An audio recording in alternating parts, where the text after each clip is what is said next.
Il faut que tu coupes ton micro. Oui, merci Monsieur le maire. Monsieur le maire, je ne vais pas vous étonner parce que votre exercice 2019 budgétaire est dans la lignée des précédents. Et donc je ne vais pas vous étonner parce que le compte administratif n'est pas étonnant. On vient de vivre une période assez particulière à plus d'un titre, avec l'épidémie de Covid qui a bouleversé notre vie démocratique. Les élections municipales ont été elles aussi inédites avec une abstention record. Et bien évidemment, le calendrier budgétaire s'en est trouvé bouleversé puisque nous devons, durant la même séance, examiner à la fois le compte de gestion, le compte administratif, les orientations budgétaires pour 2020 et le projet de budget pour l'année.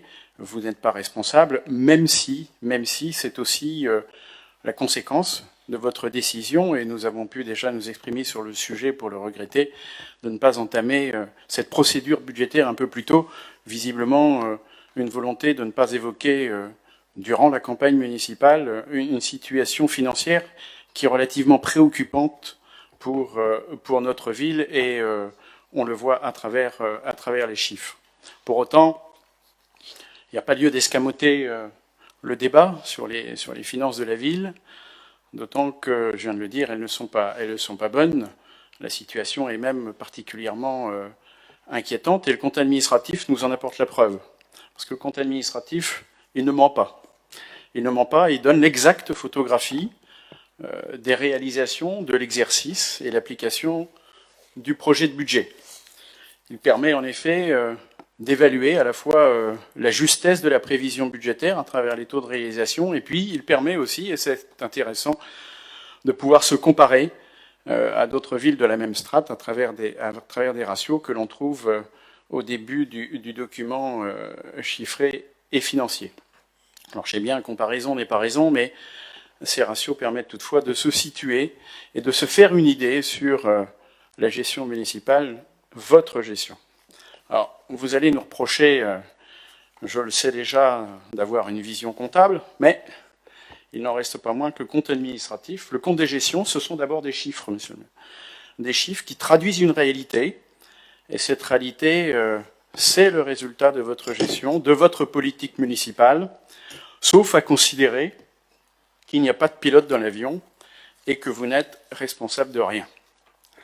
Cette réalité, c'est une fois de plus, et on le voit encore cette année, c'est que Dieppe se vide de ses habitants, 5000 habitants de moins en 12 ans, et l'année prochaine, ça sera encore pire, puisqu'on passera la barre des 30 000, en dessous des 30 000, et cette forte baisse démographique, même si elle se retrouve dans d'autres villes, n'a pas d'équivalent en Normandie. C'est pas bon pour Dieppe, c'est pas bon pour nos services publics, c'est pas bon pour nos recettes, et notamment pour la dotation forfaitaire, puisque vous le dites vous-même dans ce rapport, c'est pas bon pour la dotation forfaitaire de la DGF, dont vous déplorez la baisse, 35%, moins 35% en 10 ans, puisque cette dotation, elle est calculée essentiellement sur des critères de population.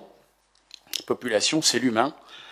J'ai cru comprendre qu'un de vos slogans chers, c'était l'humain d'abord, mais en la matière, c'est plutôt un échec. Deuxième point qu'il faut également souligner, je l'ai annoncé tout à l'heure, c'est la fiscalité locale. La fiscalité locale qui n'est pas forcément pour rien, un taux de foncier qui est parmi les plus élevés en Normandie, et les Diepois payent toujours plus d'impôts locaux que la moyenne nationale, et ça s'aggrave en 2019. On était à plus 27 € en 2017, on est maintenant à plus 65 € en 2019.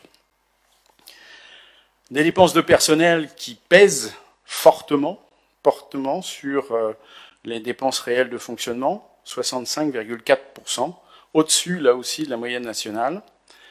Elles sont reparties à la hausse en 2019, après une éclaircie, après une baisse.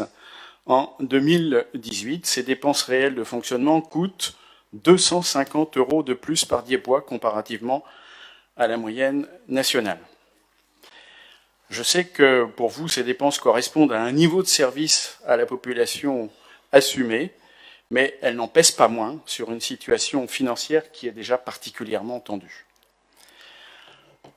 Troisième point que l'on peut relever également, c'est l'endettement qui reste à un niveau particulièrement inquiétant, qui va peser sur la situation financière future de la ville. La Chambre régionale des comptes jugeait la situation financière peu soutenable et ne présentant aucun signe de redressement. Lors du débat budgétaire de 2009, nous vous avions alerté. La réalité vient une fois de plus de confirmer nos inquiétudes.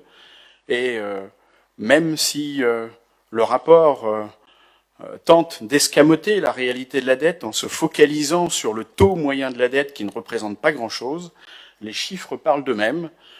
La dette Pierre Despois représente 1 719 €, c'est-à-dire 580 € de plus qu'en 2012 et surtout 683 € de plus que la moyenne nationale. Le capital restant dû est de 56,8 millions d'euros, soit 3,7 millions d'euros de plus qu'en 2018. Il a bondi, cet emprunt, de 18 millions en 7 ans. Et le remboursement pèse de plus en plus lourd sur le budget. 1 million de plus qu'il y a 2 ans. Ceci en capital. 4,9 millions d'euros en 2019 et 243 000 € d'intérêts supplémentaires, toujours par rapport à 2017. Et puis, la dette, c'est aussi, ça pèse aussi sur nos capacités d'investissement. Et ces capacités d'investissement, bien évidemment, se réduisent également.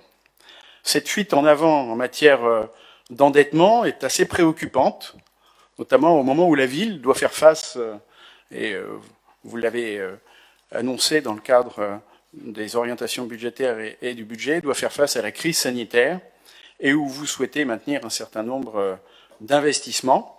L'emprunt est nécessaire pour investir, mais trop de dettes obèrent fortement notre épargne et donc cette capacité d'autofinancement net qui, malgré une légère progression, reste toutefois négative pour la 4e année consécutive. Si je puis dire, cette capacité d'autofinancement net est en progrès, mais elle reste nulle. Si au département, Monsieur le maire, nous n'avions pas mené une politique de désendettement accompagnée d'une gestion rigoureuse, tout en maintenant le même niveau de politique de solidarité sociale et territoriale, aujourd'hui, nous serions en faillite et nous ne pourrions pas faire face aux conséquences de la crise. Dernier point, puisque c'est l'un des points importants aussi du compte administratif, c'est celui du taux de réalisation. Taux de réalisation qui reste particulièrement satisfaisant en fonctionnement, 99%, mais ça c'est assez normal, que ça soit en recettes comme en dépenses. Ce qui l'est moins, c'est l'investissement.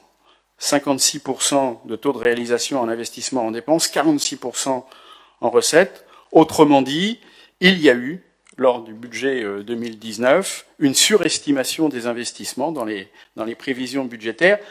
Nous l'avions dit à l'époque, nous doutions de cette capacité de réalisation en investissement. Nous avions raison, car les chiffres l'attestent. On avait même parlé à l'époque de gonflette budgétaire. On en a aujourd'hui la preuve. Alors je sais bien que vous allez nous parler des restes à réaliser, mais sur le sujet, on n'a aucune lisibilité de ces restes à réaliser, et ils sont assez courants dans votre façon de gérer le budget. On reporte un certain nombre d'investissements pour pouvoir passer l'année dans le cadre d'un équilibre budgétaire. Le compte administratif est une photographie de notre situation financière. Elle n'est pas bonne. Un certain nombre de signaux sont au rouge. Et s'agissant du compte administratif 2019, vous n'avez pas la possibilité de mettre ça sur le dos du Covid. Nous ne voterons pas ce compte administratif 2019. Voilà ce que je voulais vous dire rapidement et sans vous étonner, Monsieur le maire.